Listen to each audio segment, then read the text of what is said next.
Bharatiya Janata party अब लोकसभा चुनाव के लिए सहयोगी दलों के साथ सीट शेयरिंग से लेकर उम्मीदवारों के नाम तय करने तक एक्टिव मोड में आ गई है। गुरुवार की देर शाम से शुक्रवार की अहले सुबह तक दिल्ली में बैठकों का दौर चला। बीजेपी अध्यक्ष जेपी नड्डा, गृह मंत्री अमित शाह और संगठन महासचिव बीएल संतोष ने पहले राज्यों की कोर कमेटी के साथ बैठक कर संभावित उम्मीदवारों के नाम पर चर्चा की, तो वहीं इसके बाद प्रधानमंत्री आवास पर भी बैठक हुई जिसमें पीएम मोदी भी मौजूद थे और बाद में बीजेपी की सेंट्रल इलेक्शन कमेटी यानी कि सीईसी की बैठक हुई। बताया जाता है कि सीईसी की बैठक में एक एक सीट को लेकर चर्चा की गई। बीजेपी ने हर एक सीट के हिसाब से रणनीति तैयार करने और हर सीट से उस नेता को टिकट देने का फैसला किया है जिसके वहां से जीतने की संभावना सबसे ज्यादा हो, और अगर जीतने की स्थिति में दूसरे दल का नेता है तो उसे बीजेपी में लाने की कोशिश की जाएगी और इसके लिए बाकायदा राज्य और शीर्ष स्तर पर कमेटी भी बना दी गई। जिन सांसदों का प्रदर्शन संतोषजनक नहीं रहा, पार्टी इस बार उन पर दांव नहीं लगाएगी। सूत्रों की माने तो यूपी और बिहार से कुछ केंद्रीय मंत्रियों का भी टिकट कट सकता है। बताया जा रहा है कि 3 मार्च को मोदी कैबिनेट की मीटिंग होनी है और इसे लेकर लोकसभा चुनाव से पहले मोदी सरकार 2.0 की अंतिम कैबिनेट मीटिंग में माना जा रहा है कि ऐसे में यह हो सकता है कि जिन मंत्रियों का इस बार पत्ता कटेगा, इसका ऐलान कैबिनेट मीटिंग के बाद किया जा सकता है। बीजेपी इस बार 2 या 2 से अधिक बार चुनाव जीत चुके नेताओं पर भी दांव लगाने के मूड में नहीं है। जिन सांसदों की उम्र अधिक हो गई है उनकी जगह नए चेहरों को मौका दिया जा सकता है। बीजेपी कुल मिलाकर 60 से 70 सांसदों का टिकट काट सकती है। प्रधानमंत्री नरेंद्र मोदी पहले ही कह चुके हैं कि हर सीट पर कमल चुनाव लड़ रहा है, तो ऐसे में माना जा रहा है कि बीजेपी उम्मीदवारों की पहली सूची चौंका सकती है। पार्टी ओबीसी वर्ग से ताल्लुक रखने वाले सांसदों के अधिक टिकट नहीं काटेगी।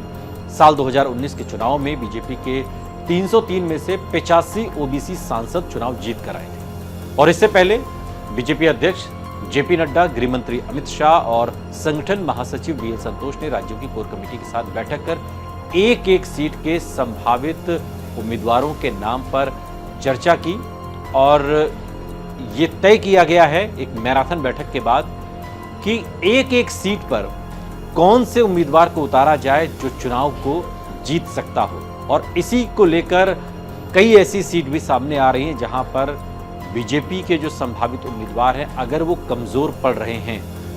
और अपोजिशन का कोई नेता वहां पर मजबूत स्थिति में है, तो बीजेपी इस फॉर्मूले पर भी काम कर रही है कि किस तरीके से उसे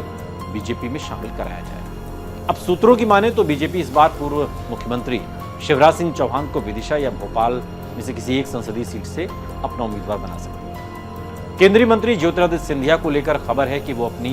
परंपरागत गुना सीट से इस बार चुनाव मैदान में होंगे। मध्य प्रदेश बीजेपी के अध्यक्ष वीडी शर्मा की सीट बदले जाने की चर्चा है और खबर यह है कि वो छतरपुर लोकसभा सीट से बीजेपी के उम्मीदवार हो सकते हैं। हालांकि खजुराहो की भी बात कही जा रही है।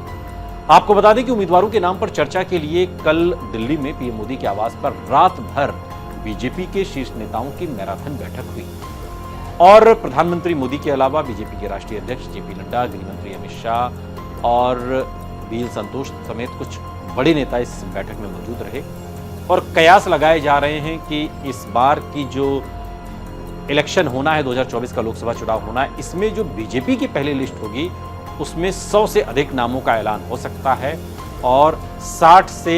70 सांसदों के टिकट इस लिस्ट में काटे जा सकते हैं, जिनमें सबसे ज्यादा संख्या उत्तर प्रदेश और बिहार की है। सूत्रों की माने तो बीजेपी अपने मुख्य प्रतिद्वंदी कांग्रेस के नेतृत्व वाले इंडिया ब्लॉक पर दबाव बढ़ाने के लिए चुनाव की तारीखों की घोषणा से काफी पहले अपने उम्मीदवारों की घोषणा करने का इरादा रखती है। बीजेपी की कल हुई बैठक में हिंदी भाषी राज्यों यूपी, उत्तराखंड, मध्य प्रदेश, छत्तीसगढ़ और राजस्थान के साथ साथ पीएम मोदी के गृह राज्य गुजरात के लिए उम्मीदवारों के नाम पर चर्चा हुई है। इसके अलावा